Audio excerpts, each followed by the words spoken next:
Just give me a minute, guys. We're just going live on YouTube as well. Yes. And yes. And yes. Yes, we are live. So we have Shelton Chetan here with us. Hi, Cheta. Thank you so much. Good evening. Our pleasure, Am I Cheta. clear? Yes, you are. Hello. Yes, Cheta.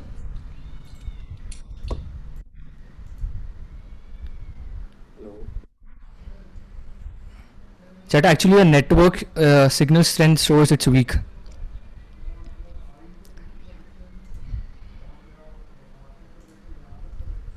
Hello, hi, Cheta. Can you hear me?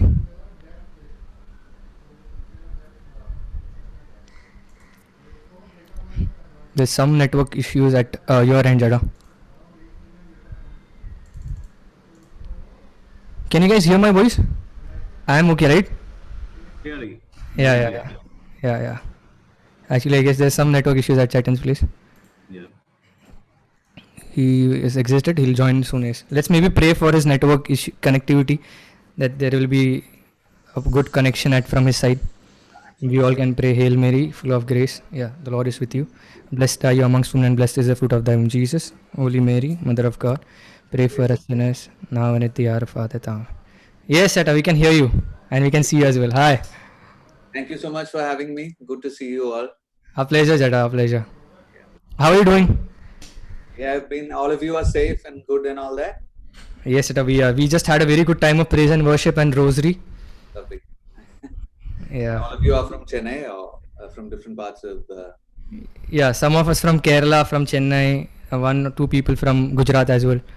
Oh, lovely. Yeah. So just give you a short introduction of Chetan. Chetan is actually, I did not give an introduction. We all know him. So he is the part of Jesus for a very long time now. And if I'm not wrong, it's Chetan 1988. Am I correct? Yeah, maybe 88, 89 is when I had my first. I came into the Jesus. Yeah. And he works as a creative director at Stark Communications, which is an advertising agency. And he lives with his wife and two daughters in Kerala. That's right. Yeah, thank you so much, Etta, for having us, giving your time. Yeah. And welcome. Right. Thank you so much. Hope all of you are safe. God bless you. And I think it is a good thing that during the lockdown, many of us who were far away and perhaps would not have connected are now connecting. So that's a wonderful thing. And, today I thought probably I will share a little bit of my journey, the adventure that I've had with Jesus and this long journey. I think many of you might not have been born when I started off in the 80s. Yeah. I think was kind of prehistoric for you, and dinosaurs were still in the all that. Okay, but I felt perhaps there is a joy in that journey, and that is what I wanted to share. And many of you are, I feel, making that journey, taking different steps in terms of, how could I make this journey together? Should I actually make this journey? Maybe you've had a small encounter. Maybe you've just started coming to the prayer group. What is this? What is involved in this whole thing? So I thought probably it makes sense to share. So if at any point you want to stop and talk, that is fine. So can I just share my screen? I'll just share it. Yeah.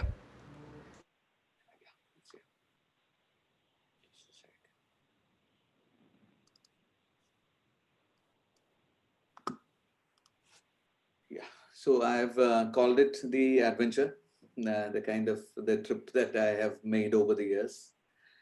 And I was, I'm from Kerala, so I was born in a Catholic family, and very much, the family was involved with the church and all that. But all the same, something that I remember from the time I could remember, like being in school and all that, I was a lot of insecurities bundled, like they say, bundled offer and all that. So it was mostly, I remember being bundled with, things like not being, firstly, physically, I was very small in class. So mostly I would be in the front bench. So my entire dream was to go to the last bench at some point. So that was one thing. Secondly, I would always compare. I don't know how, but if someone, writes better than me, someone sings better than me, um, I wouldn't see it as they're singing well, they're singing good. I would see it as, they're singing better than me. They're writing better than me. He's dancing better than me. So somehow it was all linked to, I couldn't take it, in a positive way. So there were a lot of insecurities, perhaps in the way that I grew up, perhaps in the struggle that was there in my family, and all that. So this was a key thing. The second question that I had always, I remember when school time, I had a problem in dealing with death. And I was very close to my grandparents, my father's mother and my mother's mother. And both of them died during my school time. And this was something that was the first time I started thinking, what happens after death? Where do people go? Why do people, you know, go away forever? And it's not something, as a child, as a school kid, I could not really believe that you would never meet that person again. Or it's like, it's the end of you seeing that person, someone who's been very close to him, you've touched. And like my grandmother, I've been, when she would put me along on the bed with her and very close, and suddenly they're gone. So it was something that I couldn't accept, something that, deep within hurt me very much. And this one question was there. And as I grew up, I started reading a lot, figuring out stuff, getting into ideologies. I remember reading most of the classics like around 10, 12 years. By 15, 16, I was reading Marquez, I was reading Nietzsche, getting into existentialism and kind of trying to find some answers from through my intellect, through the reading. And I found a lot of friends who were like you, with whom I could talk these things about why we should live, and what is the point of all this. And somehow I got into a space where the whole relevance of God became very difficult for me. What, though I grew up in a space where I was very close to God, and during my first communion and all that, I had a very beautiful experience of kind of a very emotional experience of encountering, of knowing Jesus and all that. But during this time, dealing with death and also a crisis in my family, to which I am coming, because my father used to work in a tea estate in Munnar in Tata Tea, and he had a stroke, and he had to come down to Cochin, where I lived with my mother and my younger brother and younger sister. Mm, until then, I was kind of kept out of these things in my family, and generally we were provided for, looked after, and all that. Suddenly, I realized that it's not as secure as it looks, because my father came back home. We had to shift schools into other schools which were not so expensive, where the fees was much lower. And suddenly I realized that everyday life is like full of struggles. You come home, and I see these things being discussed, like how do we buy stuff, where do we get food from, so suddenly all these things were there, and I somehow had to get out of it. This was not the kind of life that I wanted. In my mind, I was like, I wanted to do something with music, I wanted to go far away, be with friends and all that. But at home, every little thing would flare up into a kind of fight. I remember that point of time, anything that you say, like, for example, my mother would ask, where are you going? I would slam the door. And then somebody would ask, my brother perhaps would get in us, why did you slam the door? So I said, you mind your business. And my sister would get involved. Any simple thing could get into a full blown kind of a thing. And it was difficult being at home. It was mostly my father also, a reaction to my father not being well and all that. So everyday life, I was thinking, is this going to be, every day, like for my life, is this going to be like when I grow up? Is this going to be my family? Is this the way it is? Somehow, so it was not at all. And for me, I felt it needs some kind of an escape hatch at one point. So somewhere, so at that time we had these, we were not into 11th, 12th in Kerala. We had this thing called pre-degree. So you actually go to college for 11th, 12th, you start in college, right? And then you do 2 years. It's called a pre-degree course, and then you get into degree. So I went into that, and suddenly you get a break from school. So you can do a lot of things that you actually were not supposed to do then. And for me, the escape hatch was music, reading, art. These were all my getaway vehicles. Anything, some excuse I used to find and get away for music practice, get away for some competition, some literary thing, some art, and all that. So in some sense, all this became all this. And somehow being, I was in a family where my father's brothers used to be in a band and all that.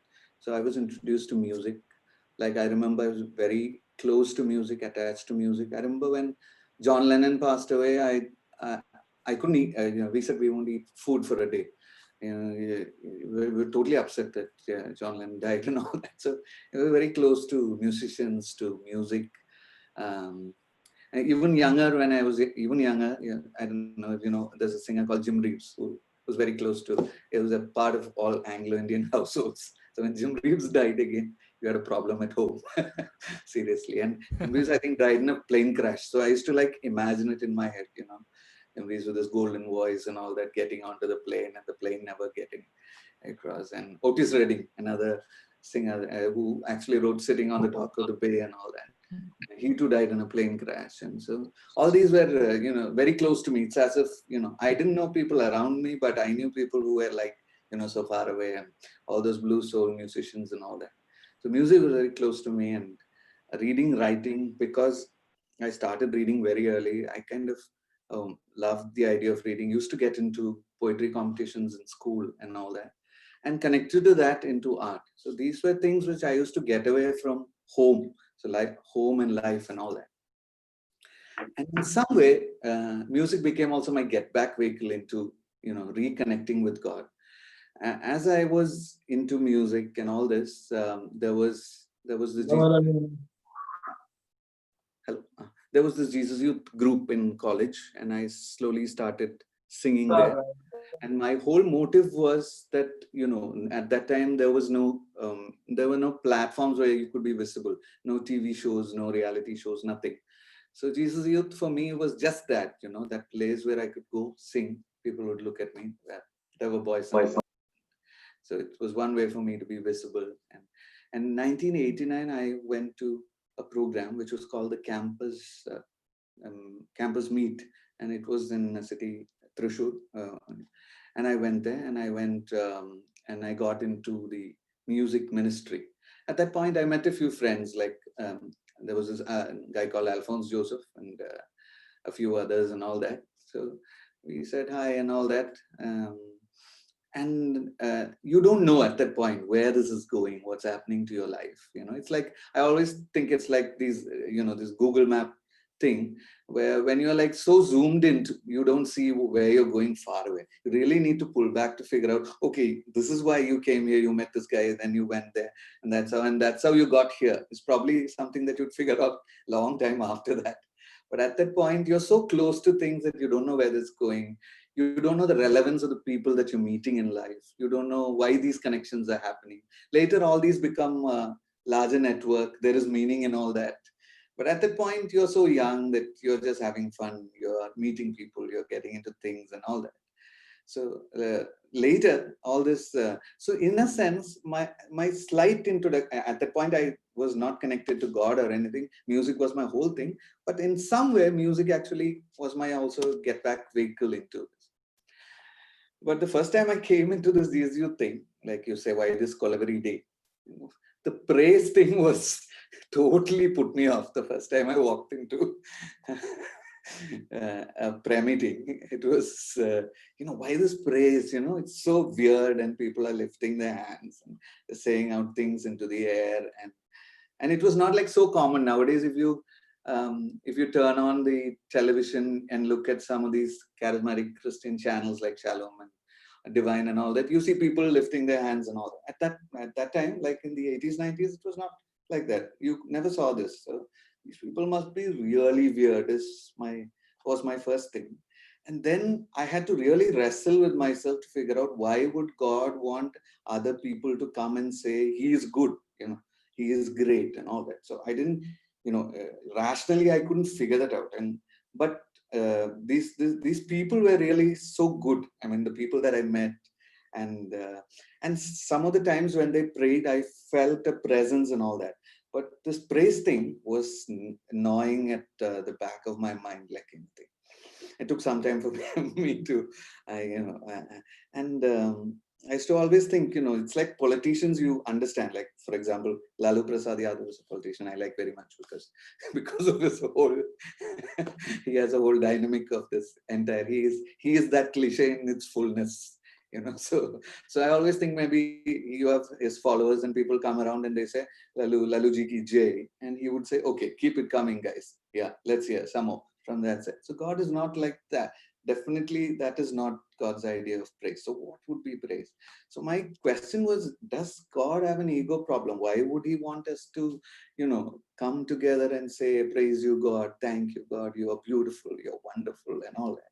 So that was like, clashing with my entire good experience of these people, nice people, and they're praying, and the prayer, and somehow when they are deep in prayer, it touches me and all that. And it took some time. Like at the time, my father was like not well for 4 or 5 years, and then he went into a second stroke, and around that time we lost him. And he was actually coming back. He started going to work and all that. So we thought maybe we're settling in, and he might get settled and all that. So at this time, I had a friend, a teacher. She is also a nun. So she was also a family friend. So she was, watching me, like me go through all this and all that. So one day she said, Shelton, you praise God for what happened in your life. So I was like, I already have a problem with praise. And now to say, God, I thank you and praise you that my father has also passed away. Somehow seemed very awkward and weird, and it looked like it looked very sarcastic to me. How could you go and say something like that? But in a sense, I had no other go at that time. Now you could do Swiggy and live and all that. You have lots of ways to live. At that point, with pre-degree, you can't do anything in life. So I had to keep going, and there was nothing else. So after a few days of wrestling with myself, I started, because this Nana I know, she's very good, and she stood by my family through the crisis. She used to come home, speak to my sister, and my sister went through a bad patch after this because she was very close to my father and all that. So this nun was, I knew that she had a lot of goodness. So just for her, I started in my mind at some point saying, I don't know what's happening. It's totally messed up. And, I've never said this to anything, but if you're there, thank you that there is, I know that there is something good perhaps, and thank you and all that. I don't know, I couldn't put it into words, but something like this formed somewhere in my mind. And a few days after that, one of the nights I was sitting up, because as young, as men or boys or all that, you are not supposed to cry and break down and all that. So even when my father died and all that, I held together. And one of those nights, I saw my mother sitting up near my younger brother, and she was just, without making a noise, she was weeping.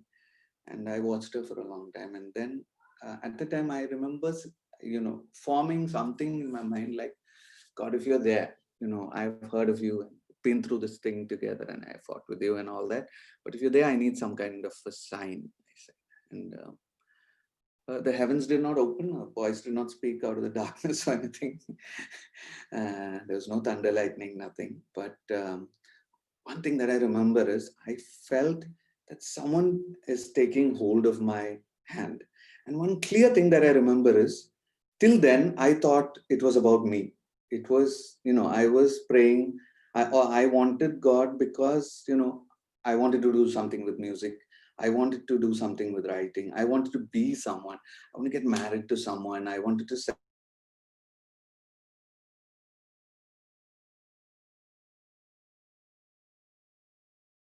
my future, my. Suddenly something opened there. I saw just a glimpse of a window where I felt that there is something more outside there.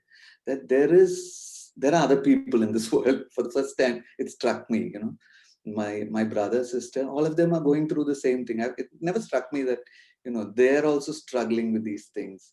My mother is struggling with these things. And there are many friends who are going through bigger problems than me. And beyond that, I also, for the first time, it was like, you live in you think that I don't know, it's like these scientists who suddenly you think that Earth is the center of the universe, and then suddenly you discover that it's a multiverse and there are many universes. It's like suddenly you don't know what to do. So for a moment, till then it was all about me. And for a moment, I realized that there's a lot more that I don't know. There is a big journey somewhere that I have to figure out for myself. And there are other people, and there are other lives, and there are other things, other plans. It doesn't end with me. Perhaps I die and then something else continues. I'm just living out one thing. So this passing thing hit me, and that made a big difference in my life, and that made a start in my life. I just figured that there's something bigger than me that I need to find out. But you don't know me. Actually, it's very difficult to move me. And even with all this, even if you bring me into that thing, I can get away from there just before you know that even before you know that I'm not there, I can escape. I am the greatest escape artist. People would try and bring me into prayer meetings. I would get out through the other side. Then they would only see me after 6 months. Yeah. As a major escape artist, and I like any Houdini, I could beat in that. So this was the first time that something really moved me. And then I started thinking, this is dangerous. I felt that someone is beside me. And this was the word that I got. And this is something that I carry with me always. Even at the times when I run away from God, even after a long time in life, I've run away from God. I've kind of betrayed, moved away, and kind of escaped from God, ignored Him. But even then, this verse has stayed with me. Even though I walk through the valley of the shadow of death, I will fear no evil. For you are with me, your rod and your staff, they comfort me.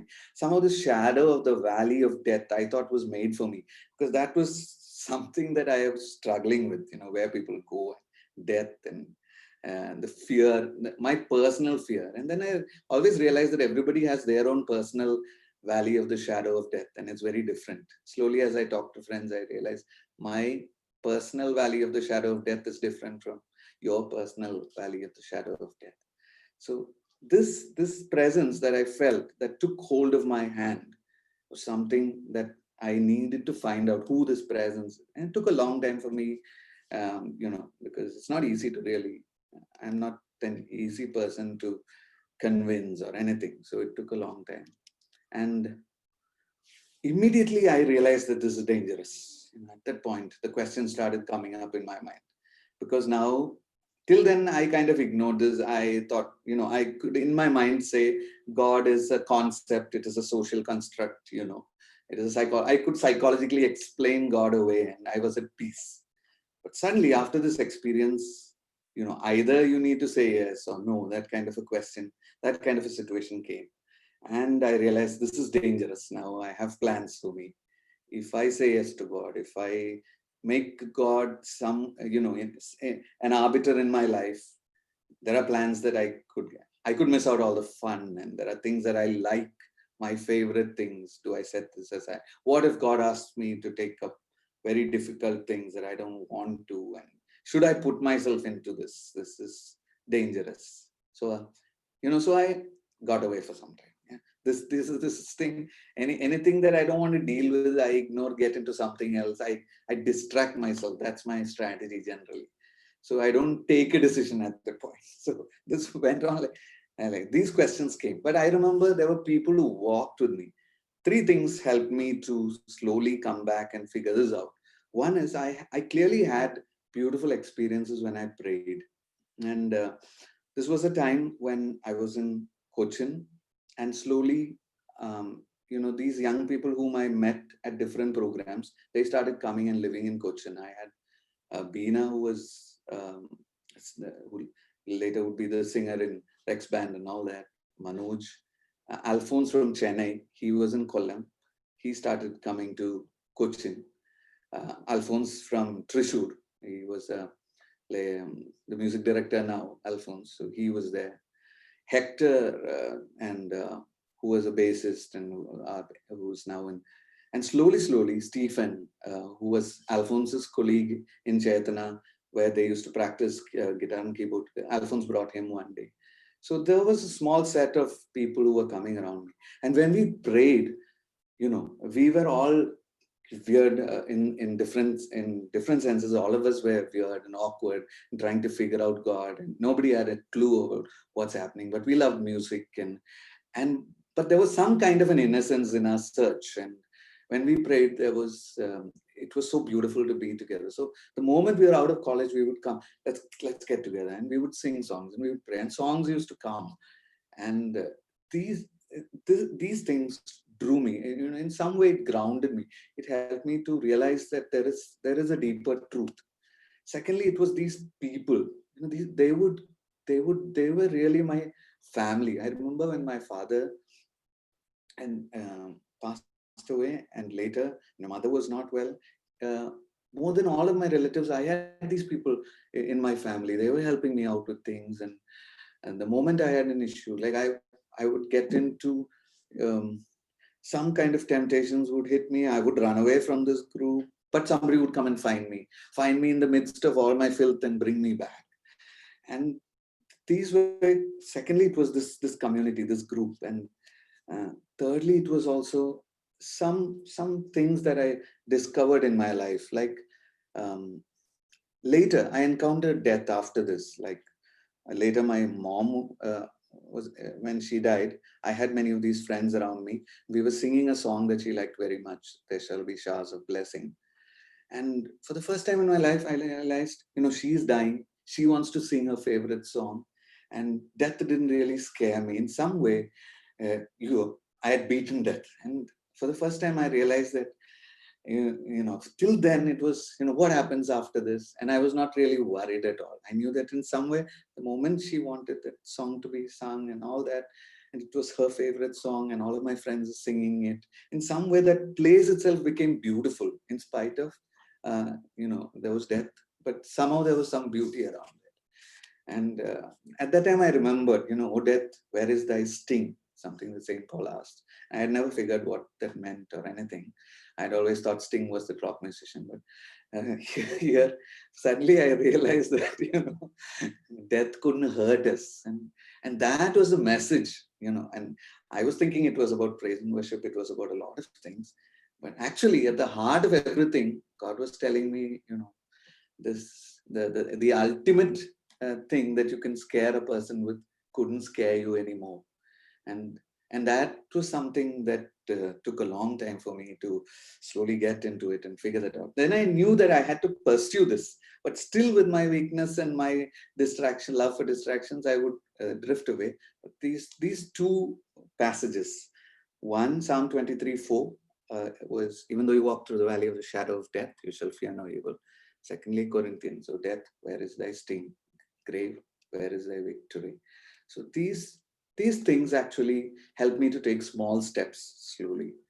And right after my plus two, my pre-degree, many in the G's Youth said, okay, many 26 young people are taking a commitment now. They're setting 1 year aside to go as missionaries. I had no clue what a missionary was or anything. But there was a person called Santosh Joseph, and so he was the person who started this entire thing, a full-time. One of the persons who actually had this idea, Manoj Sani and Father Pallivadikal, Edward, Eddie Chetan, all of them were there at that point. But I probably was the person who had no clue what was happening. But I had many of my relatives tell me, Shelton, this is not the time, because you can do all this after you get a job and you retire, and then you can find time for God and all that. Now you have to take care of the family, you have to find a job immediately. But my mother somehow said, if you want to go, you go. So that was one thing that at that point helped me to go. So I took that 1 year thing. And more than me becoming a missionary, all the people that I met were missionaries, and I got evangelized during that time. So it was more of an experience than for me than the other people that I met, I think. And 6 months I was in Varanasi. No, 3 months I was in Varanasi and different places around India. Sometimes in Kerala, mostly in Varanasi, going to villages with Father Dheeraj. And slowly I realized, this was what God was telling me. There is something beyond you, and I was not worried about what I would become, what happened to me, who would I become. And there was a great lightness as you walked with these people, simple people, and kind of shared how God touched you, and there was so much joy inside. It was, and music became a great joy at the time, because we were like, somehow we were realizing that there is some call in all of us coming together, and then that the idea of Expand slowly came up. And one of our early mentors, Anthony, and his wife Arena. Anthony was the one who said, Christus Rex is King Christ, you are the singers of the King, so you should call yourself Rex Band. And so all of us were like students. One or two of us used to work, and we just had an acoustic guitar, and we had a triple drum. We used to go with that around different places. In a slum in Cochin, always Eddie Chen used to take us there, so we used to do small programs. And then slowly, even before we realized it, people started calling us. And I remember, like in 2 years, we were like traveling for 7 concerts in Mumbai, not knowing where the Lord is leading us. And more than music was beautiful. It was also the miracles that happened on the way. It was also the friendship that developed between us. Even now, all of us are there. It's so beautiful that now it's like maybe 30 years that we've been singing together. Many of us who are not singing are also close to us, and all of us are still there. So many people used to say, I remember once in Vienna, there was a man who came, it was a German guy.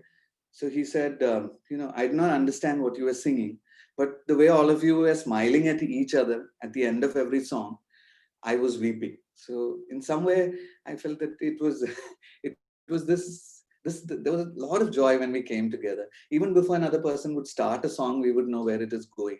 The others would join in. So it became a big joy for me. And I realized how I grew slowly. I was like a very amateur musician. And I met Alphonse. I saw, real talent for the first time. Alphonse, Stephen, Hector, all of them. And their talent rubbed on, and they helped me. I started writing, and I started getting involved with also music in films. Now it's like 8 or 9 movies I've written songs, actually, which is something I would never have imagined. We traveled with the Rex Band over 24 countries, 6 World Youth Day main stage performances and all that. Who would have imagined? And in some way, if I had planned this out, it wouldn't have worked out like this. Because I had a plan and all that, and I wanted to be someone. And I would have somehow done a few music programs in India, I think. I would have at the most. It was totally out of my hands, and that's how it worked, I thought. So this letting go, though it took a lot of time, it was really worth. And as I got into music, I realized that, at first, for the first 6 months, it was more like, for first 5 or 6 years, it was a joy of music, going with music. But slowly I realized that there is something else that was happening within our band. The others were asking us, it's not enough that we sing our songs like secular musicians, because then for them, it's like you make a platinum album and you make money. What are we doing when we're singing the song? We have to live our song. So somebody brought this idea that you have to live our song. Then it was tough for us. That was a tougher thing than singing a song. So are you actually living out in my office? For example, I started thinking, am I living what I'm saying in the song that I'm singing? Then it became very difficult. So most of us took breaks at the time. I remember it was like around 6 years after we started. Many people just disappeared and said, we'll come back after 6 months and all that. So because singing a song was actually, say, living the song was a real challenge. But that was how God led us into some kind of a deepening, I felt. And slowly writing songs, and each of us started to challenge each other. How are you?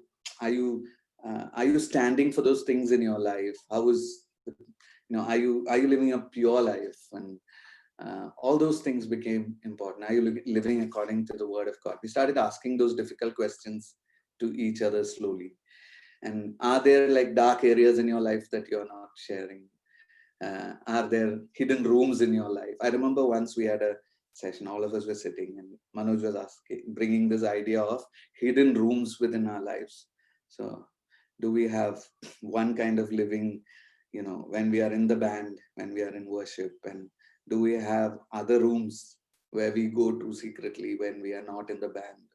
Those difficult questions were asked at one point, and it was difficult, but that was very important for us to continue, I think. And that's the only reason why it went on for so long, I think. At some point, if it was just music and these masks and hypocrisy, it would have cracked somewhere. So this was a key point. And then writing and advertising. And so I used to write, and I used to poetry competition, all that thing used to happen when I was in college. But I thought, what kind of job would I get? Like, I wouldn't be a professional musician. I looked at these guys like Alphonse, Steve, and all of them are very sound. They have good foundation in music.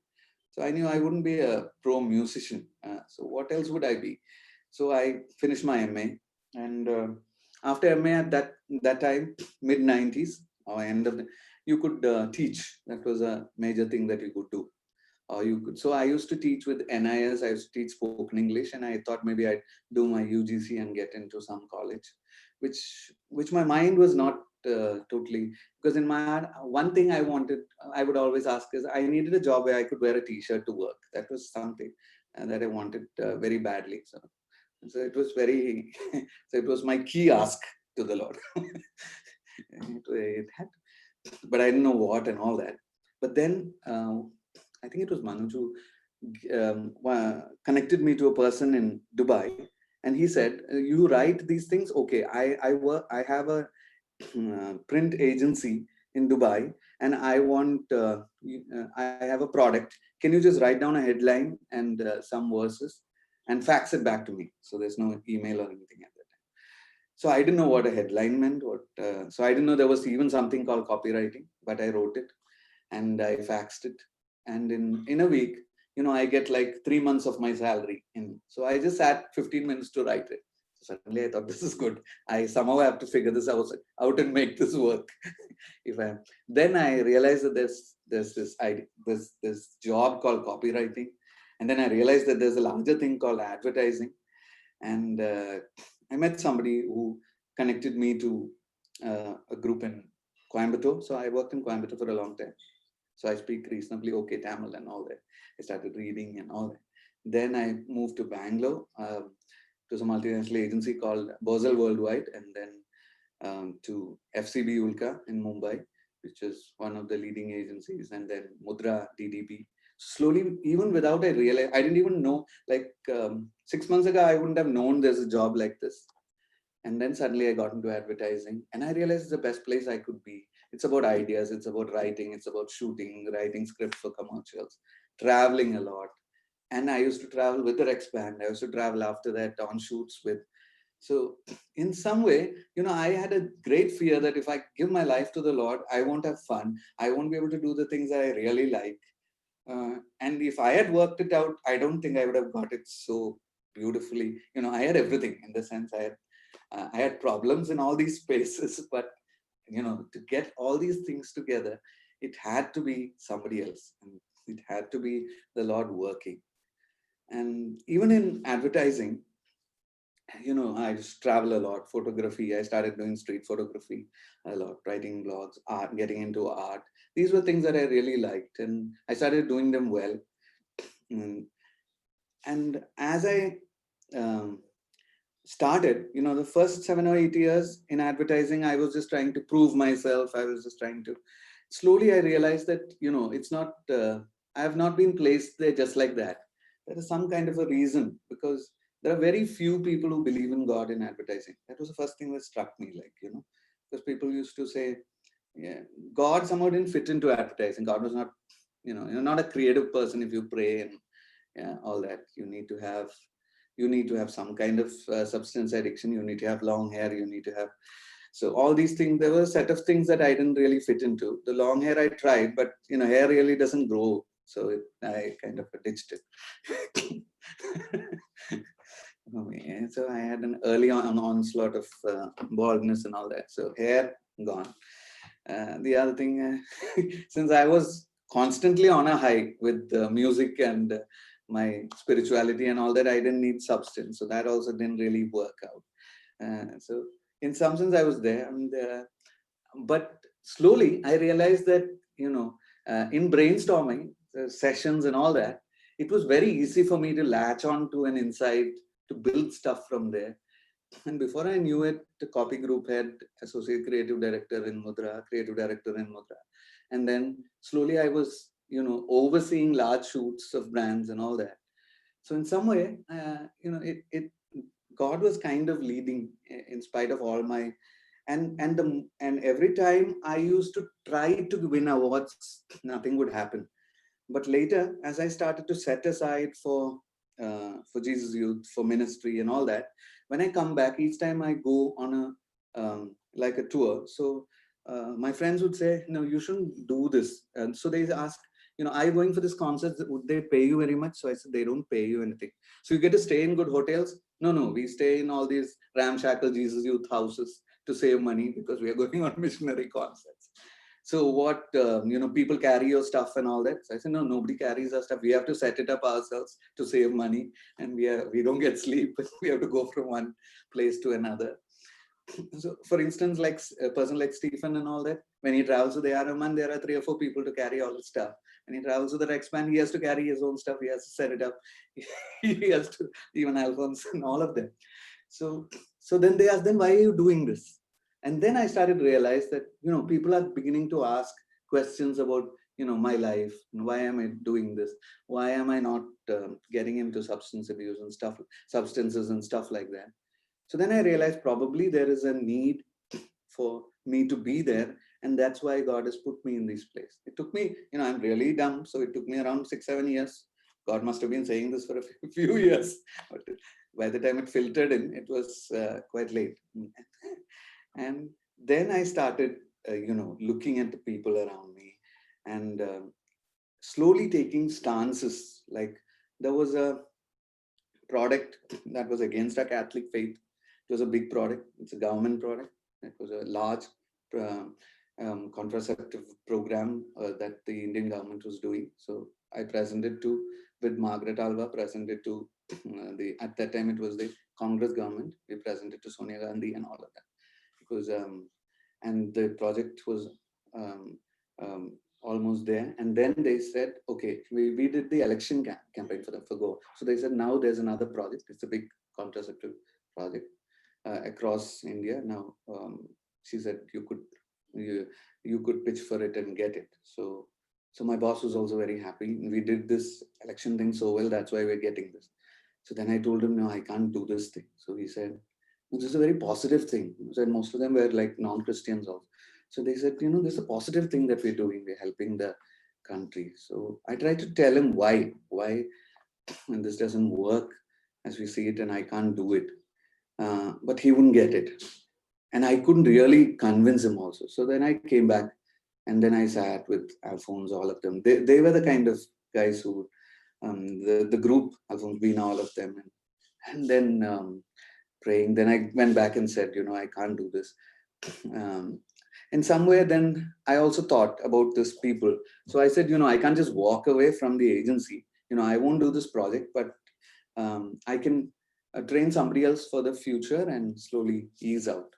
So he said, let me see. This guy's a close friend of mine, my boss. So he said, let me see you, hang on, let me talk to the director board. But anyway, now I'm busy with this. If you're not doing this, I have to crack this and get this for the agency. So he said, I'll put somebody freelance on this and I'll work and all that. So he went ahead with that. So the day they went to Delhi, normally he knows I go for the prayer meetings and all that. So he calls me and says, okay, Shelton, we have a thing. So you go to these prayer meetings, no? You pray for us. He says, you pray for our agency and all that, he said. But this time he didn't say anything. So he went and they presented and it didn't go through. I don't know why, because he had made some arrangements and all that and all, so he'd spoken to people and all that. So he was almost sure that they'd get it. So they didn't get it. And for 2 days, he didn't call me. Then he said, called me and back and said, Sheldon, we did not get it. Did you pray or something? So I said, no, I didn't pray. I didn't know what, because it was all set and we did not get it. So I was wondering whether you prayed. That went off and all. Then they had a chat, and I think the board decided to hold on to me. But in a week, we presented for Karnataka tourism. We always used to do Kerala tourism. It was a big account for us. We got the Karnataka tourism account, which was 3 times the billing of this prospective account. We did 3 international campaigns that year. So immediately that was sorted. But I had to go through that thing, and everybody in the agency started asking, why are you taking that stance? Why are you doing things like this? In some way, it became easy for me to start talking about, the journey that I'm making in life. And later, even I'm reading this book right now, but Saint Josemaria Escriva, I don't know if you know, the Opus Dei.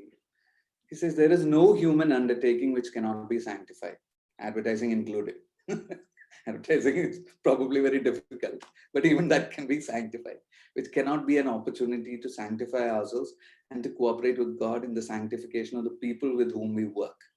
So in some way we are there because all of us are in different places and we have encountered Jesus in some way, and we are led to these places because there is a light that we can shine in those places, and that is beautiful. But slowly I realized that in music, in the places that I work, that is where the journey is leading to. And a few things that struck me was, I always thought I knew myself. I had read a lot of self-help books from my younger age, and how to make friends, how to know yourself, and Eric Fromm and all of them, know thyself, and all those things. And now when I look back, if I had figured myself out and planned accordingly, I would have been a major disaster. So this thing somehow struck me, few things that I take away from my life as I look at my life. Even when I look at my family, the way in which I met Anu, and how my family grew, and how Andrea, Isabel, and all that happened in my life, I know that, it is the kind of family that is just right for, my idiosyncrasies, my weirdnesses, my awkwardness, and I would have never really figured it out. Secondly, the thought that I always have is there are no accidents in God's plan. Like in 1989, I walk into that place. It is a hall in Thrissur. And I think, I have come to sing a few songs and go back, and I won't meet these people again. And that is my thing. I have come for the weekend, and now look, it's been 30 years. So there are no accidents. There is a plan. There is something. There is and also God has a sense of humor. Also, I always say, because when I walked into that hall, this guy Alphonse Joseph, he's the great music director now, and the guy who sung Aramale and all that. So I didn't know who this was. So this guy was standing on a stool, and Alphonse had designed the logo for that conference. So he was cutting out in a thermocol thing, and he was putting it on the cloth there. So I was wondering who this guy is. I thought he must be some artist, and he would start some agency, and he would become an artist later in life, and he would do brand building and all that. So years later, I am doing brand building and he's doing music. And at that point, I thought I am the musician, and I'm walking into this place as part of the music ministry and all that.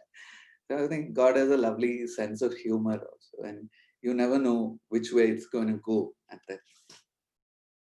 And that is why I think all of us are one in a million. Because in some way, there is some unique thing that makes me, what I am in office, in my family. And that's why it works. That's why I work. If anybody else wouldn't have worked there exactly in the way I would have worked. And that's why all of us have a specific kind of a call in those very nuanced things that we have around us, our strange idiosyncrasies, our weirdnesses, our forgetfulness, and all that only works for us. And that's why we are kind of crafted in that way to work in a particular situation. So it's just that we need to give ourselves and, find it out. And always there is a call behind the reason, I think. The reason that I walked into um, that college many years ago was that, I wanted myself to be seen. I wanted myself to become a star. I wanted myself to be talked about and my music to be heard and all that. But there was a call behind it. I did not see that. And I see many young people these days walking into prayer groups, getting into little projects. They think they are coming for a small project. They think they're coming in because they know editing, because they know singing, because they're going to help the prayer group with something that they're going to do. But in under all that, there is a call which they slowly figure out. It bumps them sometimes, but they ignore it, and slowly it grows. So there is a call behind the reason, and that's what I'd like to share. Whatever is your reason of being here, whatever is your reason of choosing a particular space, a particular thing, there is that call, and that gives meaning for our entire reason. If we live or die, that is the only thing that gives meaning for. And that is a call for today. And that is something I think we need to reflect on. The only question that I leave you with is, if in some way we have encountered a little bit of God, if we have, like, in that night I saw that a little sliver of light through which I figured that it's not about me. If any of us have seen that, then the question is, you know, like some of my relatives said, you can build your call around your life. Like once you've settled your life and you've done your thing and all that, then you can give a little space for God somewhere, which is normally the kind of God doing that people do. Or, take a risk and build the life and around the call, build the call first. Seek the call, whether it is through music, whether it is through whatever you're called, and then around it the life will happen. So that is another way of doing it, because I remember it's not just my examples are from the music ministry. I remember, like, even the Acts of the Apostles, the band in Delhi, a beautiful band, amazing band. Many of them had to really shift their lives at one point so that they can be together and build something that the Lord had started. They had to move from another city, move at half a salary so that they could do what they were doing. And even when we were traveling, I remember Hector. Hector is a bassist and vocalist, amazing musician, lives in Texas now. When we come together for concerts, he comes. So every time he used to lose his job when we used to travel. So finally it became like so much of a habit that Hector's jolly എന്തായാലും പോകും. I mean, Hector's job. So let's not haggle about dates. We used to say he will anyway lose his job, so then let him figure out after that. But every time he loses his job, he would get a better job. That's how he went from Kerala to Dubai to US, and slowly his salary started increasing. But in some way, God also led him. So it is also, there is this sacrifice that we make, which is not a sacrifice at all, because God takes us, gives meaning into our lives, rewards us, and in ways that we will never imagine. But still, there is this kind of giving up of a lot of things in my life. I had a lot of ways of expressing myself. I had to say no to a lot of things in my life, and that was the reason why slowly things started happening. And even now it's very difficult for me to stop certain things and all that. So slowly God is still working on me. So it is a journey that's still happening. Sometimes I just run away, even at this age, and things happen, and I don't want to take that risk. I don't want to get into that kind of a stance. I don't want to alienate someone. I don't want to take a bold stance. I just push it aside and do something else for a long time until it really explodes, and then I had to take a call. But happens. But all the same, the journey with the Lord is happening. So that's what is happening with me. And currently I am in Cochin. I'm with an agency called Stark, which we do a lot of work for destinations. We do Incredible India, the brand work for Kerala. a lot of work for government clients. And other than that, as part of the ministry, I coordinate the Rex Band. So um, we used to travel extensively till the last 3 or 4 years, when we decided that we will kind of find time for training, for working with other groups and do specific programs. So we do like 1 or 2 large concerts a year now. We're working on a couple of singles now. All that's what's happening. And during the lockdown time, we had done a couple of lockdown videos and things like that. And especially in the lockdown, like I was thinking, I'll close with that. Today's reading was from Isaiah, which says, "Have you been digging empty cisterns that yield no water?" It's one of our songs from U-Turn that starts like that. Have you been digging empty cisterns? And it's a big question that I think we should ask ourselves. Like right now, most of us are working on half salaries. Like I am on half salary now. So many others, I guess, are. We are working on pay cuts, and many are losing their jobs and all that. It is also a time to ask, jobs and all that, was the most important thing in our lives, in our culture, and our careers are the most important thing. But probably now suddenly you realize that, it can go in a jiffy. Suddenly you could be nothing. Suddenly you could be, empty, all alone. So what really matters, and, what is really meaningful in our life, those questions really, come up at this point, because you're forced to look at them. Otherwise, when you have a job and you're into a lot of other things, you can slowly push them aside. So this passage which says, why do you work if you if it doesn't give you satisfaction? Why do you eat if it doesn't why do you drink if it doesn't quench your thirst? Why do you eat if it doesn't quench your hunger? So these are questions, I think, that are very relevant now, that we especially should ask ourselves. I should ask myself first, and all of us. So thank you very much. This is the kind of journey, a little bit of a journey that I could share. Beautiful sharing it. In some sense, when I was sharing it, I was also amazed that, God has really, it's a tough time for God, working around me, but he's somehow pulled it off to a certain extent, I would say. God being God. Thank you so much, Shelton Jatan. Thank you so much, guys. I could relate so much to what you were saying, especially like why this praise D, because I remember as a 7th standard kid, I also had such things in mind, and I'm very sure your sharings would have challenged many of us here, and would have felt and that we had also had similar experience in our life. So there are a lot of questions coming up, and most of them we have already answered through your sharing. So before we go to, we can take 1 or 2 questions if you have time, Shelton Jetta. Yeah. But before there's a song request. If you can sing few lines. Will a song work? I don't know, on Zoom. I'll just try something. Yeah. Thank you so much, Chetta. The song's request is "Stand in Awe." Oh, I don't know. Can I sing another song? Yeah. No issues, Chetta. Yes, please go ahead. I was thinking I'll sing an old Rex Band song called "Love Is Like a Fountain," because it says, "And though I walk through the valley of the shadow of death, I shall fear no evil." Yeah. It's called. It was one of the early songs that we did. We are thinking of doing a orchestrated version.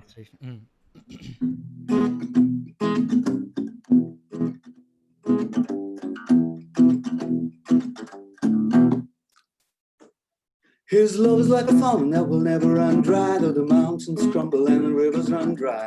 Over the ages his love will endure, whoa, higher than the sky. Everybody's talking about all kinds of things that leave you with a sense of wonder inside.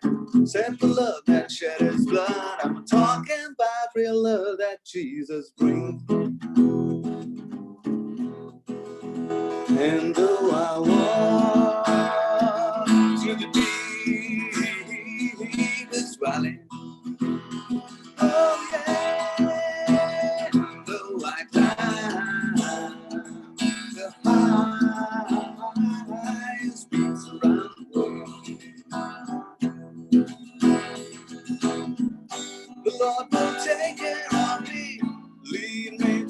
darkest day.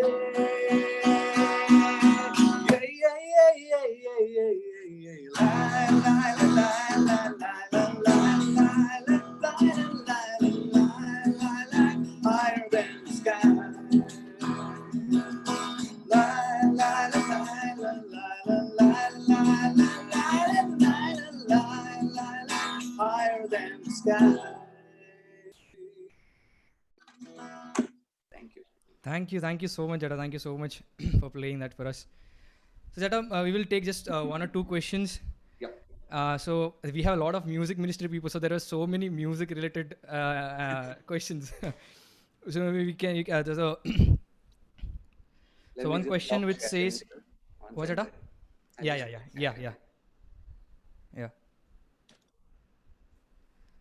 Yes.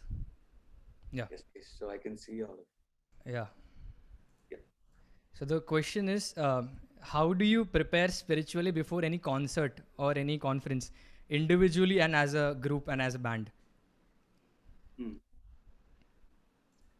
Um, One is, there definitely has to be a coming together, because in a sense we realize that if we are kind of communicating to a group, it happens because all of us are there in some way. So over the years we've been hanging out together so much that I think is very crucial, so that we know, how, like when we stand together, how we communicate, who does what, all those kind of, there's a dynamic that's evolved over the years.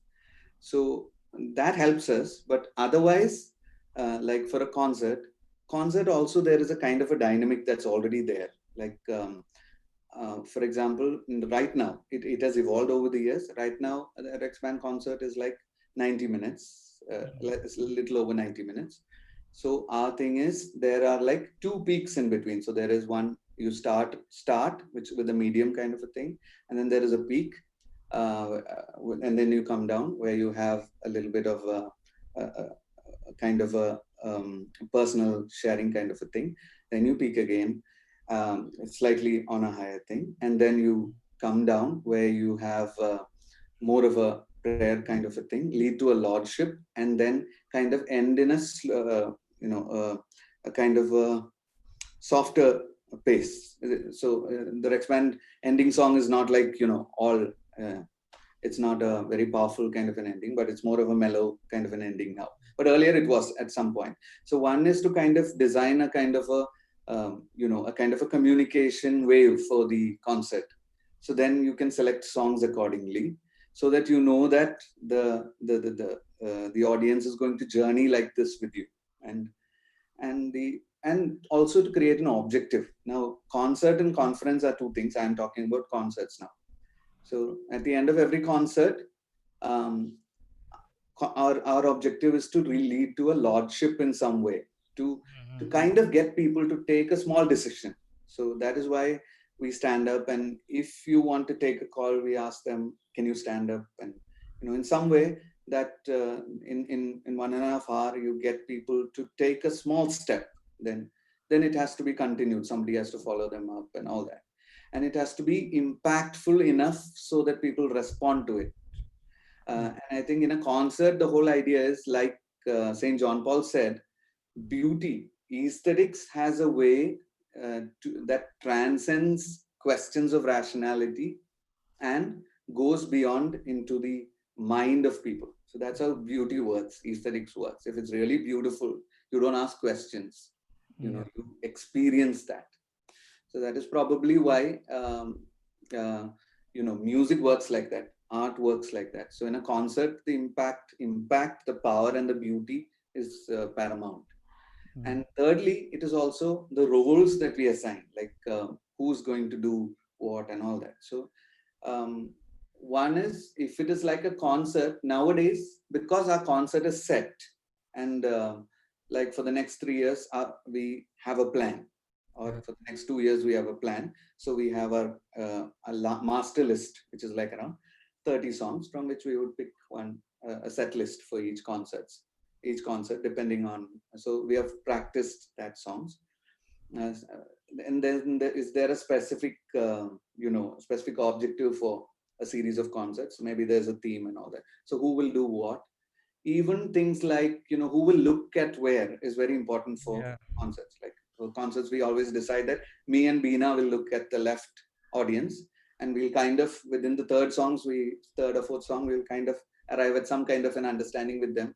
We'll have a little bit of smiles going and all that. The Mhm. others will kind of, between us, we kind of divide the audience so that over a period of 6 or 7 songs, we have some kind of a relationship going with different parts of the. Uh, so it is a little complicated, but meeting, planning, and making sure that people hold on to certain roles is the concert thing. But earlier we used to meet like before a concert at least 2 or 3 times regularly. Now we are all over the world. So if we have a series of concerts, we come to one place, like one common place. Like the last time we had our Australia concert, we came to Melbourne. All of us from different parts of the world came there, and then we spent 2 to 3 days there, and then did our 7 concerts around Australia and back. Came back to. So now it's not easy for us to kind of come to one place. Uh, but for a conference, now it's been a long time. For a conference, it's a different kind of a thing altogether. You have to work closely with the ministry of the who's organizing the concert, because they will have a plan and there'll be a larger purpose that the conference will want to achieve. And as a band, you have to subjugate yourself to the larger idea and then work around that. That's a different thing altogether. It's Yeah. not, Yeah. Thanks for answering that for a second. Alphonse. So we have, you might have heard a lot about the Rex band, so many members, names. So we have two such people here with us, and I invite them, Alphonse Chetan from Namalde, Chennai, and we have Stephen Davis Chetan as well. Stephen. Uh, Stephen. Hi Shelly, hi Alphonseta, hi Rahul. Hey, Yeah. so Good to see you. thanks for joining, guys. So good to see three Rex band members here. Chennai. Yeah. You're back in Chennai after. Where are you now, Stephen? I'm in Bombay, Jeta. Mumbai. Yeah. Yeah, so Alphonse Chetan has seen Stephen Chetan probably after a long time. Stephen Chetan has seen Alphonse Chetan after a long time. Yeah, but I've we keep heard seeing so once many. in 10 years. Yeah, I think I have seen pictures of Alphonseta, and Yeah, so I because we have know. a group where we are very active. Stephen, I Yeah. talked to a couple of days ago, but Alphonse and me actually live in the same. We have a villa in the same Yeah. place, though we have met. It's been quite a few Yeah. months. Yeah, someday we'll be neighbors. Yes, that's the idea. Yeah. So to Alphonse Chetan and Stephen Chetan, I would like to ask, you have been the band members for such a long time, right? So what are the few best memories, moments you had with the Rex band? Maybe we can start with Alphonse Chetan. For me, listening to Shelley was really going back so many years. And for me, one of the greatest things with the Rex band has been how um, we're like a family in terms of uh, the affection. Like we just said, for example, like I was telling, I met Stephen last at one Shakti concert. Before that, it was 10 years ago, 7 years ago, whatever. But then, like that with different people, like for example, with Hector who lives in the US, etc. Because since I don't no longer travel with a band, I don't meet them regularly, etc. But then when we meet, for us, it's like there is no icebreaker needed. Yeah. Okay, so it's like uh, it's almost we've left off. We pick up from where we left off, say 5 minutes ago. So Yeah. that comes only from a communion or a fellowship built on the Lord's love. It doesn't. It, I found it very difficult to pick up from where I left off with secular friends or with even with relatives for that matter. But then with like many of the time when I go to Cochin, I would call up Shelley's wife Anu and say, Anu, I'm there. Keep my room for me. So it's like that kind of that's for me. That's a best thing, uh, best memories regarding the band. I mean, even now. So that's something which, and I know if I have a need, a prayer need, just one message to our group, and they will be praying. So Yeah. that's the best thing for me. I mean, Yeah, yeah. Thanks for sharing, Alfie Jetta. And I've heard so much from even Stephen Jetton and Alphonse Jetton about Rex Band inside stories, that how things went haywire, or how God has been so tremendously blessing each one of us. Thanks for sharing, Alfie Jetta. And now coming to Stephen Jetta. I'm very sure that you might have a lot of crazy memories with the band. So one of your favorite memories, എന്താണ് ചേട്ടാ? I have, first of all, good evening, everyone. It Good was evening. a sudden, I was in between a work, so Rahul asked me, and Shelly was there, and obviously, if Shelly is there around, if Rex Band any members are there, I try to go in because supporting each other is our biggest uh, weapon in our band, which I learned it from Rex Band. So, if you ask me about memory, there is only memories, full of memories. There is colorful memories. See, both of the band members smiling. If I say Smiling. we Those are have all some exciting. code, we have some code. So 100, maybe thousands of memories. I suddenly if Rex Band comes, I don't know from where we have our our brain is such a huge thing that we can roll back to 10 years to 15 years in a second. So Shelly and Alphonse have better experiences than me because they know Rex Band more in detail when Rex Band was A, you know, from the start, from zero, and Yeah, I was just, yeah, when you finish. One memory I have please about, interrupt, Cheta, please interrupt. yeah, this was something that I remember. Stephen was we were doing a concert in London. I forget which place, but Stephen's laptop it conked off in the sense he had put one CD in it and Uh-huh. then another CD. And I don't know how that happened, but finally we took it to repair it, and there were like two or three CDs inside it. One after the other, he kept jamming CDs into it. But our loop was inside that, and we were trying to play it. It was not working. So on stage, it was we couldn't take it for repair. So Stephen said, "In the precious name of Jesus, I command you, be okay now." He said, and he said it really loud. It was like all over the place. The practice, the sound guys were white, and they were around. And he said it so loud, and then it came on tuck like that. Praise God. I was like, there's some innocent way in which God really heard our prayers. We were like crazy people when we used to do those crazy things, but somehow God respected that, and that was beautiful.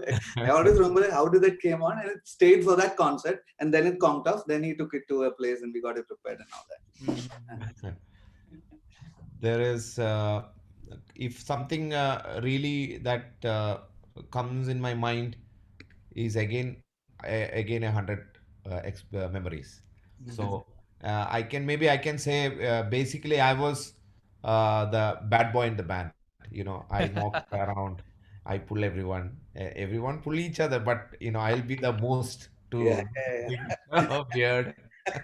On the concert is happening, I pull someone, I do something crazy. So we have fun. Fun is the most vital element in Rex Band. Yeah. We have our prayer, we have our mass, we have mass every day, we have prayer for every simple thing. We are getting into a flight, there is a prayer. So it's there, but more than that, we have fun. It's fun only. Starting from the most serious person will be keyboard player Andy Chetan, and BNT is little. he's the one you But will always dig around. there, I go there, we walk around there, and we have fun. So one great thing is that our relationship is very pure. You know, we have no grudges, we have no feelings. Anything is there, something that will come out or break in within prayer, and we get healed inside, where we don't have to. Sometimes we share it. I'm talking about my experience. Something I if I did something, I feel something weird, or something as taught told very weirdly, something that I get healed or the other person get healed, or someone has made me little feel bad. Everything just goes within a miracle, that it happens as a miracle. So that is one. And one, I don't want to lose the fun of it, because I'm taking, I'm actually pulling Shelton and Alphonse Shelton, not much. First time, if talking about Alphonse Shelton, I heard when I was eighth standard, I had a cassette. Alphons ചേട്ടാ, ഇങ്ങനെ ഒരു ശലി ഇങ്ങനെ രണ്ട് കൈ വെച്ചിട്ടുള്ള അത് അത് ഏതാ അതിന്റെ പേര്? We belong to the. We belong. So that is one. I don't know if it is Rex. Who is this Rex band? I don't know. I hear the song. There is a song called More Love. Okay. Alphonse Sutton sang it. Alphonse sang the solo for that. Yeah. So this is something, a different voice. I never heard a voice like this. Wow. Then after I'm meeting Alphonse Sutton, then I heard that this song is sung by him. My God, he sang that's how I was introduced to Alphonse Etten. But in another way, I went to his house. Me and Alphonse, the Kuti Alphonse Joseph Etten. I used to go to their house when we work in Chennai. So that's how Shelley. So Shelley is always there. If Rexban comes, the first two phases is Shelton Jetton for me. So that's how. And if for everyone in the band, I have 100 experiences speaking to each other, having fun, something else. We just have something. So one experience is, I think Shelton Jetton and Shelly knows it. We were in Spain. Nagaland. Nagaland. No, we Nagaland. So Nagaland, we did a concert where people, at least 1,000, 2,000 people waiting. We reached the venue at 7 o'clock or 8 o'clock, and we did the sound check in front of the people, where they are standing with sticks, with knives, that better will perform like this. Better do the sound. You better perform. So we are doing sound check. We did 1.5 hour sound check at 8 o'clock. Started the concert somewhere 9, but the whole concert went blessed. Couple of scary moments where it's we were into villages and urban areas, so we don't know what is going to happen next. Where we go with the sound, we put the sound from the truck, and we do sound check in front of people. So, We reached at one place that was, I think, in Meghalaya. We reached there. The sound had not reached. It had got stuck in Assam or somewhere, and the people had come from different villages. So there were around 5,000 people waiting. So they came, no sound. I mean, just the band. They said we'll wait. So they postponed the concert to the next day, and all the people stayed in different villages. And then we went around to bought locally. We found sound, set it up, and so another other unforgettable thing is, Shaladita, where is that I said about the thing when I set in a shell, Spain, Spain, Madrid. Madrid. So we were in Madrid. I So think that time I got married, and my wife also was joined she me. came for the first time, and we were traveling. So me, Seban, and my wife, we were walking around. I got a small Megaphone. uh, Yeah, yes, I've Megaphone heard that about this. I've police heard guys about this use incident. when there's megaphone fire and on all the that. street. I pulled that street. It was actually sounding very good. So, and before that, there is a switch where there is a fire sound. Yeah.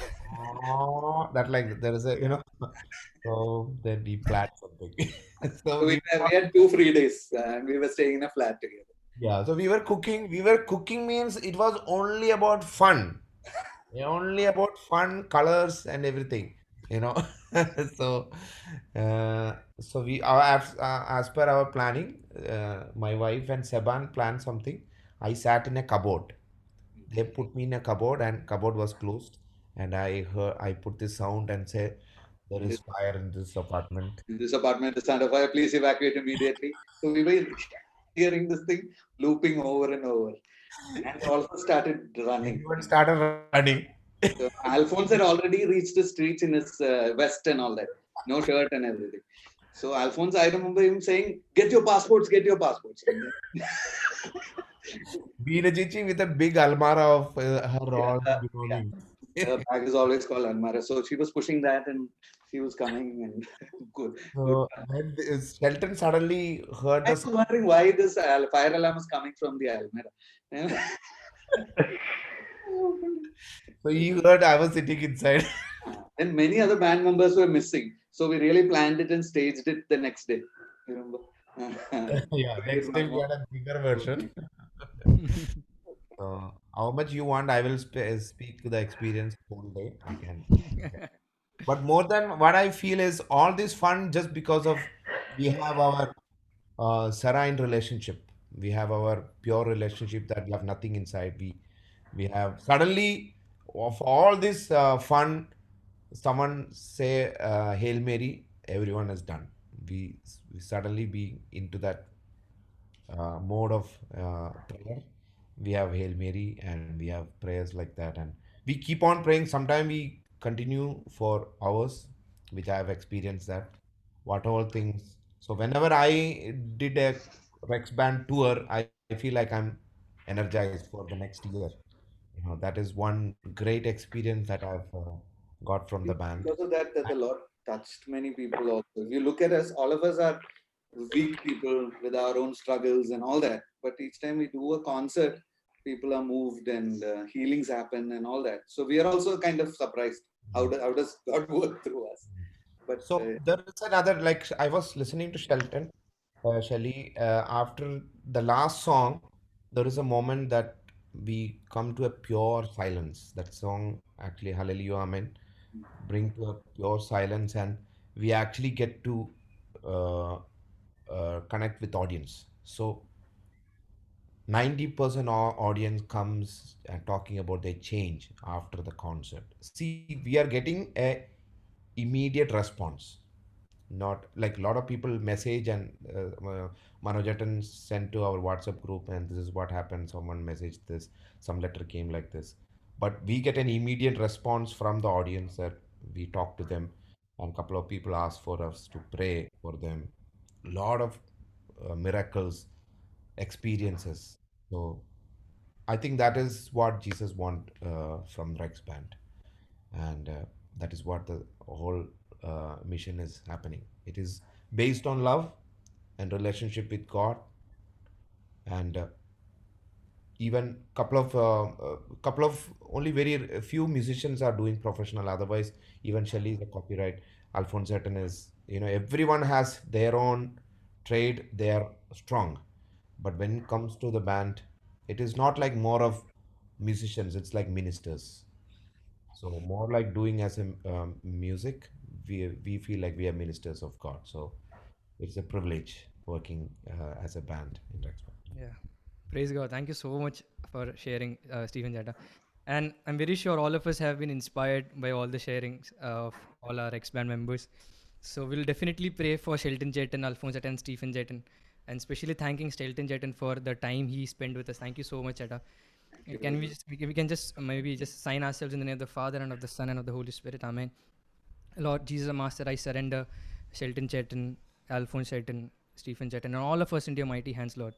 That wherever we are, Lord, we be the strong witnesses of your love, and that we are able to pray wherever we are and spend time with you, grow deeper in a relationship with you. Surrendering all of us into your mighty hands, Lord, we pray. Hail Mary, full of grace, the Lord is with you. Blessed are you amongst women, and blessed is the fruit of thy womb, Jesus. Holy Mary, Mother of God, pray Pray. for us sinners, now and at the hour of our death. Amen. All glory be to the Father, and to the Son, and to the Holy Spirit, as it was in the beginning, is now, and ever shall be, world without end. Amen. Thank you so much. Peace be with all of you. Thank you so much. Thank you. Shelton Jeton, thank you. Alphonse Jeton, Stephen Jetta, thank you so much. Thank you so much. God bless you Thank you guys. all of you. Thank you all the Chennai guys. It was so wonderful being with you all. God bless you. God bless you, Raja. Shiva bye. Thank you. Shiva Bye bye. bye. Shelly, Alphonse bye. Alphonse, Rahul, and everyone. Bye Bye. bye, Jetta. Bye.